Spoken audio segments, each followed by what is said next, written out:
हमारी संस्कृति, हमारे संस्कार सदा रहें हमारे साथ। सब्सक्राइब करें तिलक। पार्थ, आत्मा नित्य है, इसलिए वो नहीं बदलती, परंतु शरीर नाशवान है, इसलिए एक ही आत्मा के कई शरीर बदलते हैं।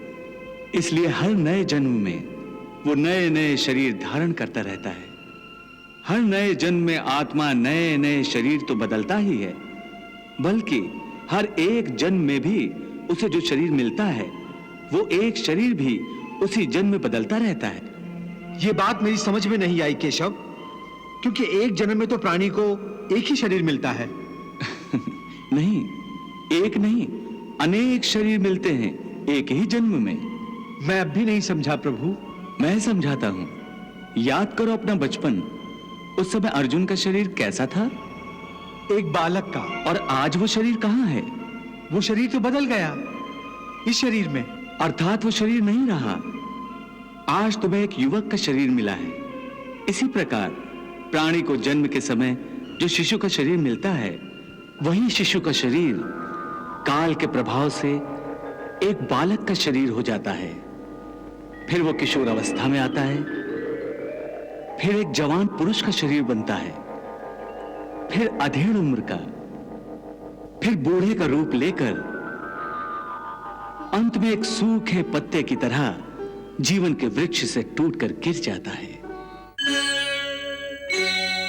हे महाभाग, ये देह का त्याग, पुराने वस्त्र उतारने जैसा, जीवात्मा का नूतन जन्म, नए परिधान के धारने जैसा।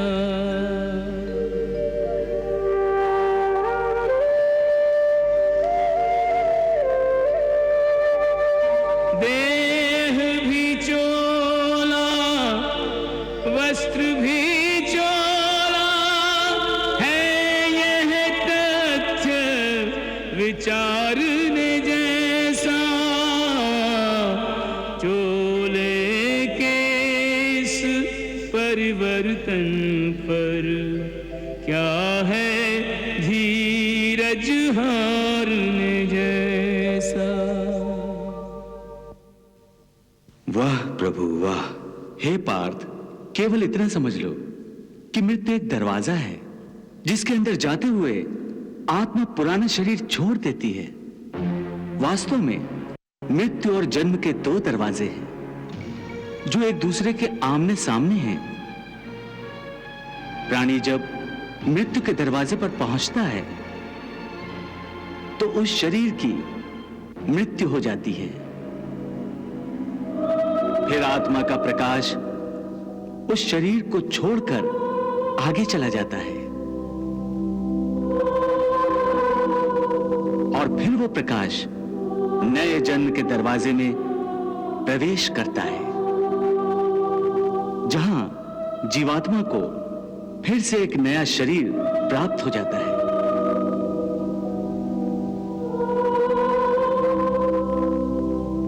और वहां से उसके नए जन्म की नई यात्रा शुरू हो जाती है। हे पार्थ, आत्मा नित्य है, इसलिए वो नहीं बदलती, परंतु शरीर नाशवान है, इसलिए एक ही आत्मा के कई शरीर बदलते हैं। इसलिए हर नए जन्म में वो नए नए शरीर धारण करता रहता है। हर नए जन्म में आत्मा नए नए शरीर तो बदलता ही है, बल्कि हर एक जन्म में भी उसे जो शरीर मिलता है वो एक शरीर भी उसी जन्म में बदलता रहता है। ये बात मेरी समझ में नहीं आई केशव, क्योंकि एक जन्म में तो प्राणी को एक ही शरीर मिलता है। नहीं, एक नहीं, अनेक शरीर मिलते हैं एक ही जन्म में। मैं अब भी नहीं समझा प्रभु। मैं समझाता हूं। याद करो अपना बचपन। उस समय अर्जुन का शरीर कैसा था? एक बालक का।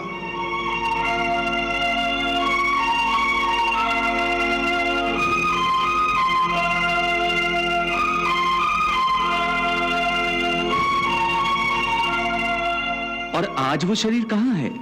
वो शरीर तो बदल गया इस शरीर में। अर्थात वो शरीर नहीं रहा। आज तुम्हें एक युवक का शरीर मिला है। इसी प्रकार प्राणी को जन्म के समय जो शिशु का शरीर मिलता है, वही शिशु का शरीर काल के प्रभाव से एक बालक का शरीर हो जाता है। फिर वो किशोर अवस्था में आता है, फिर एक जवान पुरुष का शरीर बनता है, फिर अधेड़ उम्र का, फिर बूढ़े का रूप लेकर अंत में एक सूखे पत्ते की तरह जीवन के वृक्ष से टूटकर गिर जाता है। प्रभु, भगवान श्री कृष्ण अर्जुन को ये क्या समझाने का प्रयास कर रहे हैं, मेरी समझ में भी नहीं आ रहा है। मनुष्य को एक ही जन्म में तो एक ही शरीर मिलता है ना? फिर प्रभु, एक जन्म में ही कई शरीरों की ये क्या बात कर रहे हैं? देवी, इस बात को समझाना तो बड़ा ही सरल है। देखो, मैं तुम्हें दृष्टांत देकर समझाता हूं। किसका दृष्टांत? अब भगवान श्री कृष्ण को ही ले लीजिए। इस समय वो गीता का महाज्ञान अर्जुन को दे रहे हैं। उनका शरीर देखो। इन्हीं भगवान श्री कृष्ण ने जब पूतना को मारा था,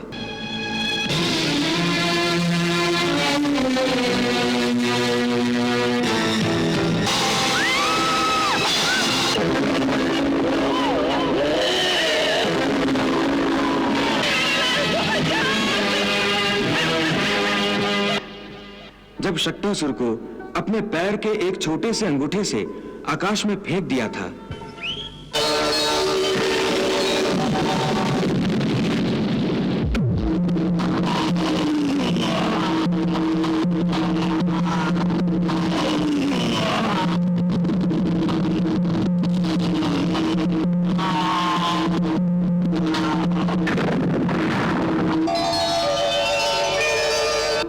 उस शिशु काल में उनका शरीर कैसा था? श्री कृष्ण तो वही हैं, शरीर बदल रहे हैं। ये देखो, जब मां का माखन चुराकर घुटनों के बल भागते थे, उस माखन चोर रूप का शरीर और था।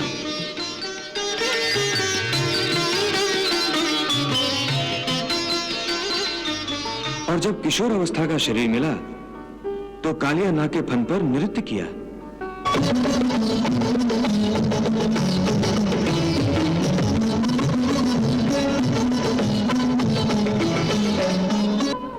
उस समय तो हमने भी उनके साथ नृत्य की स्पर्धा की थी।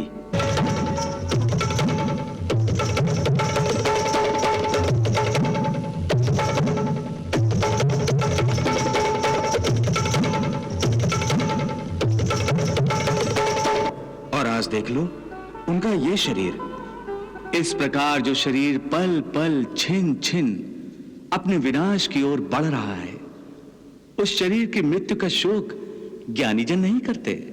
इसी रूप के लिए शास्त्र कहते हैं, कृष्णम वंदे जगद्गुरुम। फूल की भांति हमारे शरीर अपने प्रकृति के कारण जन्मते हैं, बच्चे बनते हैं, जवान होते हैं, फिर वही जवानी मुरझाने लगती है जिसे बुढ़ापा कहते हैं। और उस वृद्ध शरीर को जब आत्मा छोड़ देती है तो उस शरीर की मृत्यु हो जाती है। परंतु वो आत्मा कहां चली जाती है? शरीर के बिना आत्मा कहां और कैसे वास करती है? पुराना शरीर छोड़ने के बाद आत्मा नए शरीर में वास करती है। किसी शिशु के शरीर में चेतना रूप होकर आ जाती है, फिर वही चक्र शुरू हो जाता है। फिर वही जन्मना, रेंगना, उठकर चलना, फिर लड़खड़ाना और गिर जाना। ये सब शरीर के कौतुक हैं। इतनी बात समझ लोगे तो ना तुम्हें किसी के मरने का शोक होगा और ना तुम्हें मृत्यु का भय होगा। बचपन यौवन वृद्धावस्था जीवात्मा की हो जैसे तन में, वैसे ही लेकर नूतन जन्म प्रवेश करे वो नए जीवन में। आज तो श्री कृष्ण के श्री मुख से ज्ञान की गंगा बह रही है। इस गंगा में तो अर्जुन डूब ही जाएगा और ये कृष्ण उसका बुद्धि भेदन करके ही छोड़ेगा। महाराज, जो भी इस गंगा में स्नान करेगा उसकी आत्मा तक निहाल हो जाएगी। संजय, मैं देख रहा हूं कि अर्जुन के बाण तो तुनीर ही में बंद पड़े हैं, परंतु कृष्ण के मुख से निकलने वाले बाणों ने तुम्हारे हृदय को निशाना बना दिया है। महाराज, बात ही दिल को छू लेने वाली हो तो कोई क्या कर सकता है? मुझे चिंता हो रही है। लगता है तुम्हारी तरह अर्जुन भी कृष्ण की बातों के चक्रव्यूह में फंस जाएगा, परंतु उसकी बातें सुनने के अतिरिक्त हम और कर भी क्या सकते हैं? हे अर्जुन, हम और तुम ये शरीर नहीं हैं। हम तो इन शरीर के अंदर रहने वाली आत्माएं हैं। ये शरीर तो केवल हमारे रथ हैं। हम उसके स्वामी हैं। रथ के टूटने से स्वामी नहीं टूट जाता। उसी प्रकार शरीर के सुख और दुख आत्मा को सुखी या दुखी नहीं करते। यदि हम आत्मा हैं, तो फिर ये सुख दुख का आभास हमारी आत्मा को क्यों होता है? ये सुख दुख का आभास आत्मा को नहीं होता, केवल शरीर को होता है। तो फिर आत्मा को क्या होता है? आत्मा को कुछ नहीं होता, क्योंकि ये होना न होना, सुख दुख, सर्दी गर्मी, ये सब प्रकृति के नियम हैं। आत्मा तो अविनाशी परमात्मा का अंश है, इसलिए आत्मा प्रकृति की सीमा से बाहर है। आत्मा अचिंत्य है, मानवीय चेतना के चिंतन के घेरे में नहीं आती। अर्जुन, आत्मा पर प्रकृति और सृष्टि के नियम लागू ही नहीं होते, क्योंकि वो सृष्टि और प्रकृति दोनों ही की पहुंच से बाहर है। जैसे एक चिंगारी अग्नि का ही अंश होती है, वैसे ही आत्मा परमात्मा का ही अंश होता है। इसलिए वो नित्य, अजन्मा, सनातन और सर्वव्यापी है, स्थिर रहने वाला और अचल है। अछेद्यो अयम अदायो अयम अक्लेद्यो अशोष एव च नित्यः सर्वगता स्थाणुर अचलो अयम सनातनः। आत्म अभेद्य अदाह्य अक्लेद्य ये अमिट अशोष्य कहवे हो।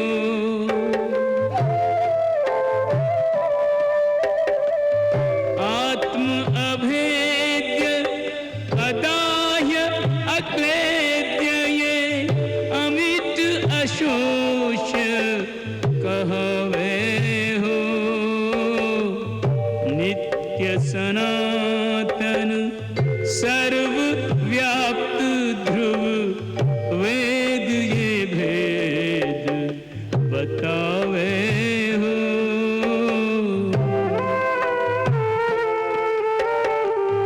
नित्य सनातन सर्वव्याप्त ध्रुव वेद ये भेद बतावे हो।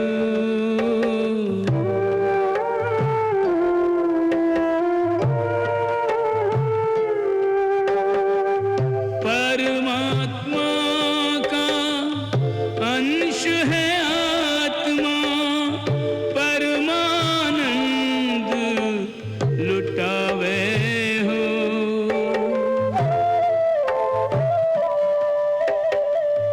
परमात्मा का अंश है आत्मा, परमानंद लुटावे हो। तब तक विचरे परमात्मा में, जब तक जा न समावे हो।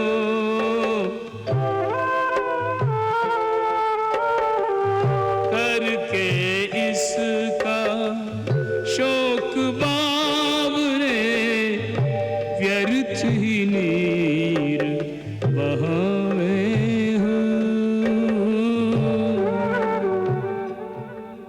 पार्थ, आत्मा को न कोई शस्त्र काट सकता है, न उसे अग्नि जला सकती है, इसको जल नहीं गला सकता, न इसे वायु ही सुखा सकती है।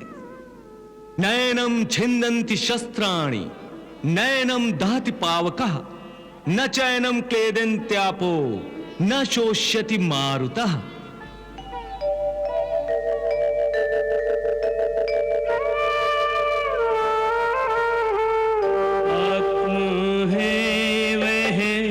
सत्य के जिसको शस्त्र काट नहीं पावे हो,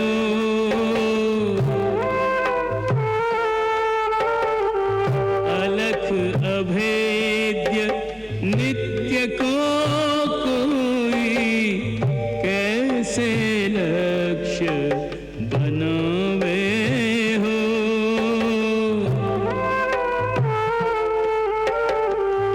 अग्नि का भाग चर्म का तन है, तन को भस्म बनावे हो।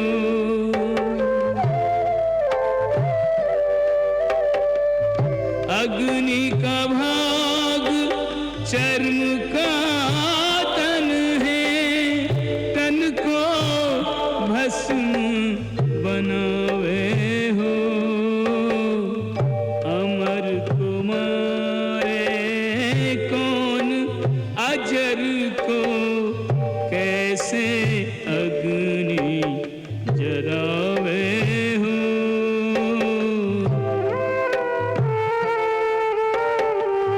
अमर कुमारे कौन अजर को कैसे अग्नि जरावे हो।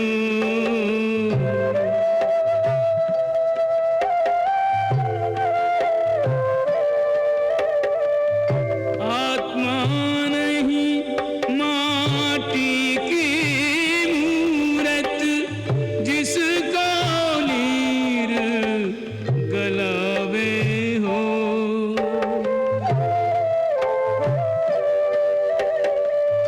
आत्मा नहीं माटी की मूरत, जिसको नीर गलावे हो। यह तो महासागर है, इसकी कोई थाह न पावे हो।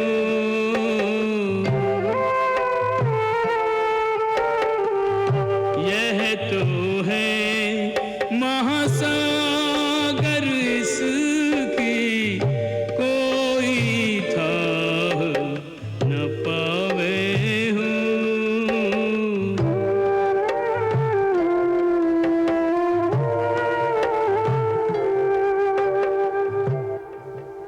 हे अर्जुन, ये सब समझकर तुम्हें ना किसी के मरने का शोक मनाना चाहिए और ना किसी के ना मरने की खुशी का प्रदर्शन करना चाहिए।